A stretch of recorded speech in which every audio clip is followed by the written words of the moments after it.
2024년 6월 26일 수요일 경제뉴스 메일 브리핑을 시작하겠습니다. 24일 엔비디아 주가가 하루 만에 6.68% 떨어진 결과 118.11달러의 거래를 마치면서 기술적 조정 국면에 진입했다.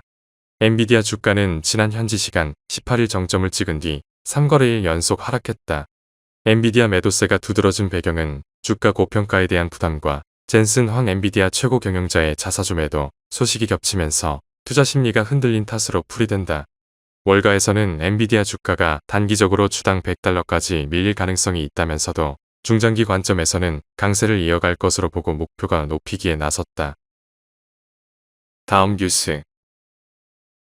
유럽연합이 현지 시간 24일 애플의 앱스토어 운영 방식이 이른바 빅테크 갑질 방지를 위한 디지털 시장법 위반에 해당한다고 잠정 결론을 내렸다. 지난 3월 7일 DMA 전면 시행 이후 사실상법 위반에 해당한다고 결론을 내린 건 이번이 첫 사례다. 집행위는 DMA에 따르면 애플 앱스토어를 통해 앱을 배포하는 개발자들은 추가 비용 없이 고객에게 앱스토어 대신 더 저렴한 대체 구매 방법을 알리고 대체 방법을 통한 구매를 유도할 수 있어야 한다고 설명했다.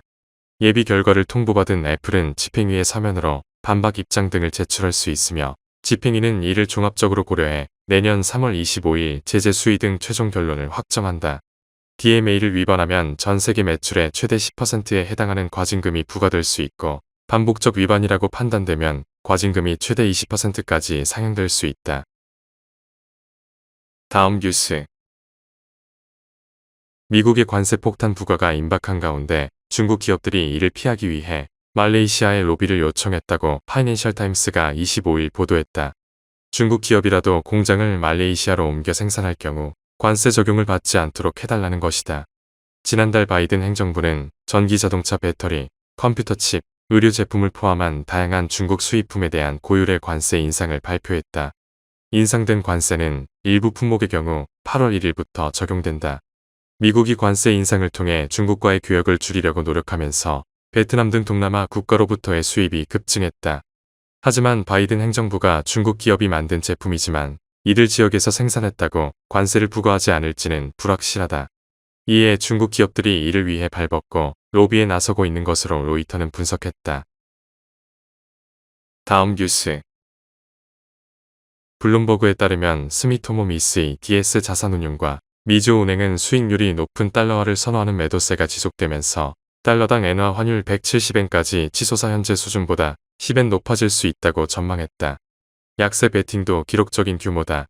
미국 상품선물거래위원회에 따르면 6월 18일로 끝난 한 주 동안 약세 포지션은 2006년 이후 최대다.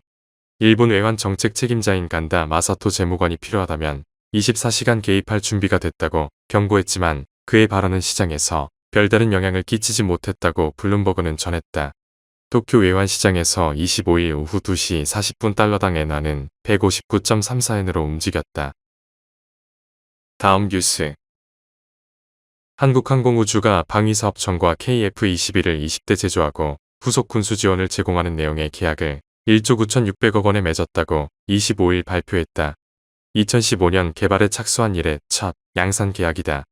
KF-21은 2026년 말 현장에 투입돼 우리 영공을 수호한다. 방산업계는 KF-21 양산에 따라 국내 항공 방산 산업이 제2의 성장을 위한 전환점을 맞이할 것으로 보고 있다. 한국항공우주가 국산화율 65%를 목표로 하는 만큼 국내 방산 부품사의 역할도 커지게 될 전망이다. 다음 뉴스.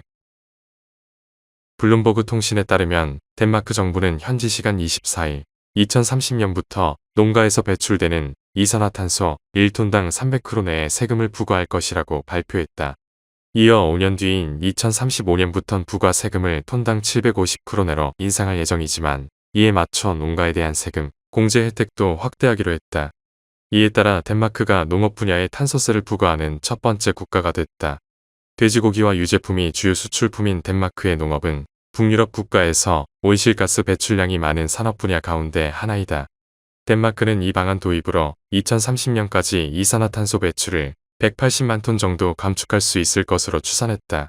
덴마크 정부는 이러한 세금 부과 방안과는 별도로 농업 분야를 친환경 시스템으로 전환할 수 있도록 400억 크론 예상당의 보조금 지원 방안도 도입하기로 했다. 다음 뉴스. 미술 경매 출품으로 화제를 모았던 서울 반포동 고급형 오피스텔 분양권이 219억 원에 낙찰됐다. 25일 오후 4시 서울 옥션 강남센터에서 열린 제179회 미술품 경매에서 국내 미술품 경매 최초로 출품된 부동산 분양권 한 건이 억소리가 나는 가격에 새 주인을 찾았다. 출품된 분양권은 더 팰리스 73내 오피스텔 1개 호실로 일반 분양가는 210억 원으로 책정된 바 있다. 옛 쉐라톤 팔레스 호텔터에 짓는 이 건물은 건축계의 노벨상이라고 불리는 프리츠커상을 수상한 미국 건축가 리처드 마이어가 직접 설계에 참여한 국내 최초의 주거용 시설이다. 특히 출품된 호실을 낙찰받을 경우 마이어 파트너스가 내부 인테리어 디자인을 진행하며 서울 옥션의 아트 컨설팅이 별도 제공된다. 다음 뉴스. 덴마크 제약사인 노보 노디스크는 현지 시간 24일 미국 노스캐롤라이나주 클레이튼에 41억 달러를 투자하는 제조시설 증설 계획을 발표했다. 노보 노디스크는 앞으로 클레이튼 공장에서 GLP-1 계열 의약품인 오젬픽과 위고비를 생산할 계획이다. GLP-1은 혈당을 낮추고 식욕을 조절하는 호르몬이다. 비만 치료제로 큰 인기를 끌고 있는 위고비는 이를 모방한 약물로 전 세계에서 없어서 못 판다는 얘기가 나온다. 비만 치료제 수요가 폭발적으로 성장하면서 미국 전역에 치료제를 만들 합성 펩타이드 생산 공장 증설 경쟁이 벌어지고 있다. 노보 노디스크는 이번 투자 발표에 따라 총 110억 달러를 들여 공장 3곳을 확보한다. 일라이릴리는 지난달 본사가 있는 미국 인디애나주의 마운자로와 젯바운드 원료를 생산할 공장을 짓겠다고 발표했다. 두 회사가 일제히 공장 증설에 나서는 건 그만큼 시장이 빠르게 크고 있기 때문이다. 두 회사는 GLP-1 계열 치료제 덕분에 매출이 급성장했다. 지난해 노보 노디스크의 매출은 전년 대비 31%, 릴리는 20% 올랐다. 글로벌 제약 산업 분석 업체인 이벨류에이트 파마에 따르면 GLP-1 유사체 계열 비만 치료제 시장은 연평균 30% 성장하며 2030년까지 100조 원 규모로 성장할 전망이다. 다음 뉴스. 하나은행이 고시한 6월 25일 오후 8시 원달러 환율은 1390원입니다. 시청해주셔서 감사합니다. 더 좋은 영상을 위해 구독, 좋아요 부탁드립니다.